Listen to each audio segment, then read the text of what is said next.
Shalom shalom, mpendo unanifuata ni Bishop Ntwari Justin. Ninaendelea kuongea kuhusu upendo na nilipenda kwa sasa tuongee aina tofauti za upendo.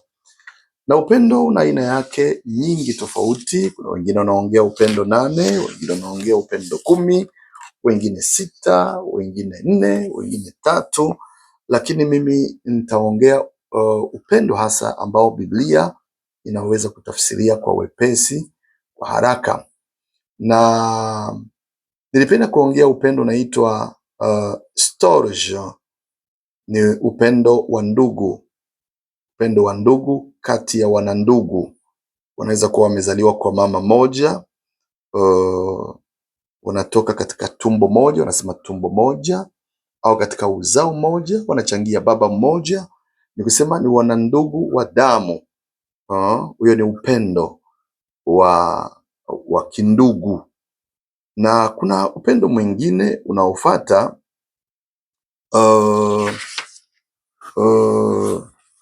upendo unaitwa eros. Eros ni upendo ambao unasindikizwa na tamaa ya mwili na mvutio ya mwili. Na mara nyingi huyu upendo ni huyu unasindikiza na kuamsha tamaa, na mwisho wengi wanafikia tendo. Wanafanya urafiki pamoja na matendo. Ikiwa kati ya mwanamume na mwanamke wanafikia kufanya urafiki, lakini wanajuana kimwili mapema haraka tu, kama kimizamizaa, hata kama watafikia kwa ndoa, lakini wanaishi tu kwa kujiridhisha. Ni upendo wenye unajaa tamaa na kujiridhisha katika mwili, kujitosheleza katika mwili. Na mara nyingi huyu unazuka wakati watu walikutana na tamaa zao zinagongana. Wazungu wanasema good food.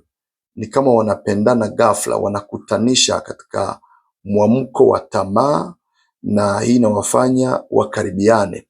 Lakini katika kukaribiana panaamka tamaa ya mwili, na tamaa ya mwili inawaingiza katika tendo la kujuana, mara nyingi kugawanya wanasema jinsia, tamaa zao wanazigawa pamoja, na wanaweza kufikia hata kuzaa tu, wanazaa lakini wasifikii ndoa na wasifikii chochote.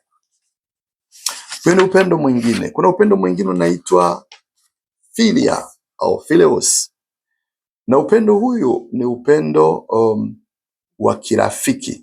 Watu ni marafiki, wanaushirika pamoja, lakini upendo huyu ni tofauti na ule upendo wa eros. Eros tunaona kama ni upendo wenye unatambuka zaidi mipaka. Watu wanaenda kujuana kimwili, wanafanya tendo kinyume na mpango wa Mungu na mapenzi ya Mungu, lakini sawa na tamaa zao. Lakini hii philia ni watu wanaweza kuwa marafiki tu, wanashirikiana, wanasaidiana, wanatiana moyo, wanashauriana, wanaweza kuwa hata wanatakiana mema. Mmoja anataka mwingine afike mbali, mwingine anashirikisha mwingine katika kazi tofauti, ili amfungulie mlango afikie kwa lile ama kwa lingine.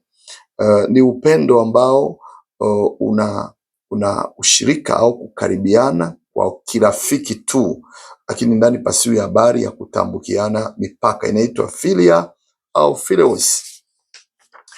Na upendo wa nne ambao Biblia inaongea unaitwa upendo wa agape au wa agapao. Huu upendo ni upendo kuliko upendo zote.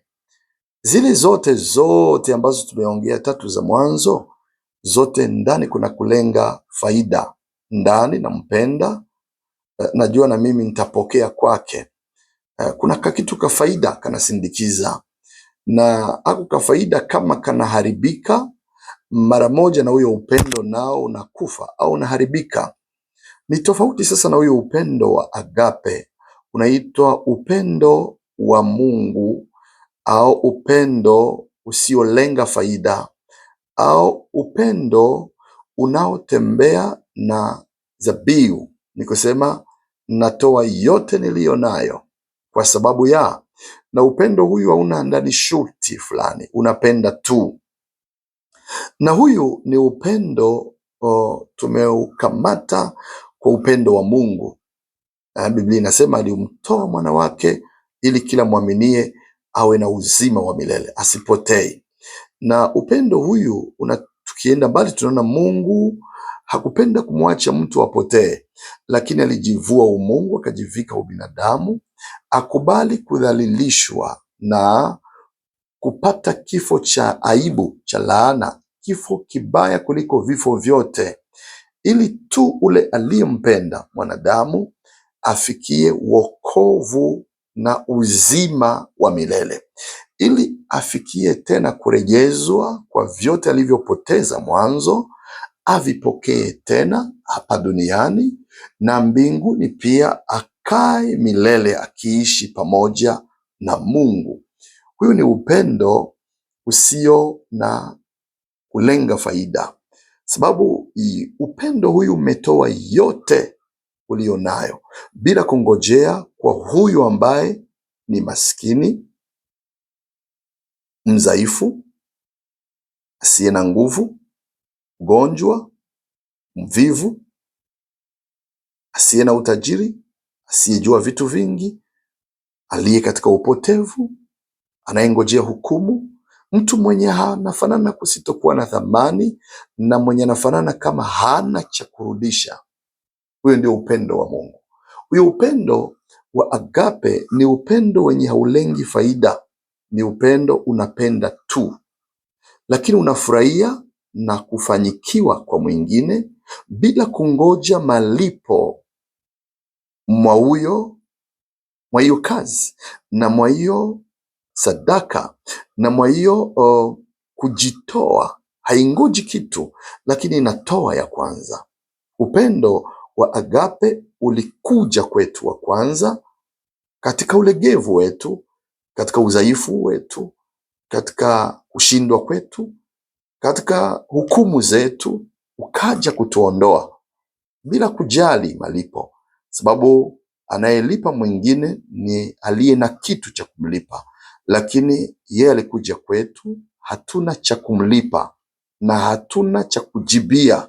Hatuna sura, hatuna umbo, hatuna jina, hatuna picha, hatuna ujuzi, hatuna uwezo, hatuna nguvu. Tuko katika giza tu, tunangoja hukumu ya kifo.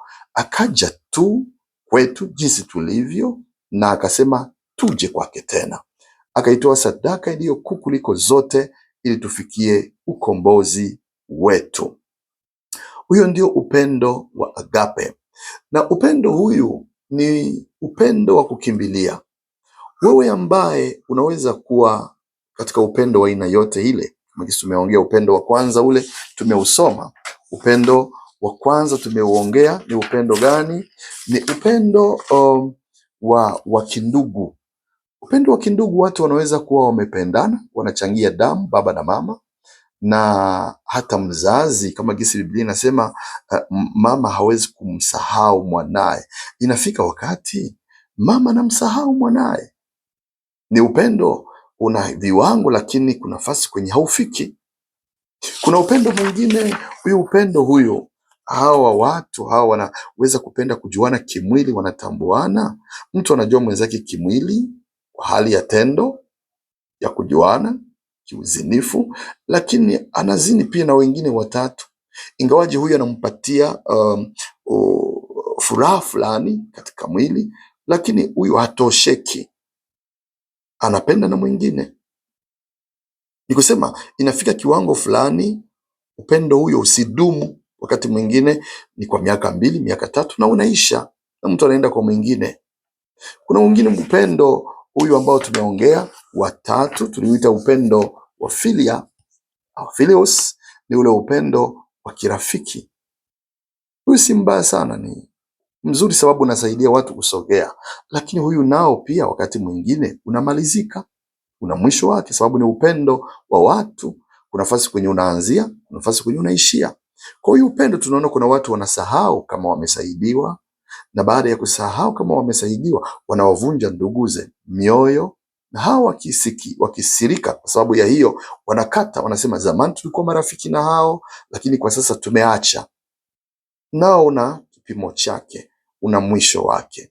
Na pia mipaka, watu wanaweza kuwa sehemu hii wamehama sehemu nyingine, upendo huyo pia haufiki huko, lakini upendo unaofika pote ni upendo wa Mungu. Ndio maana ningekutakia uingie katika upendo wa Mungu.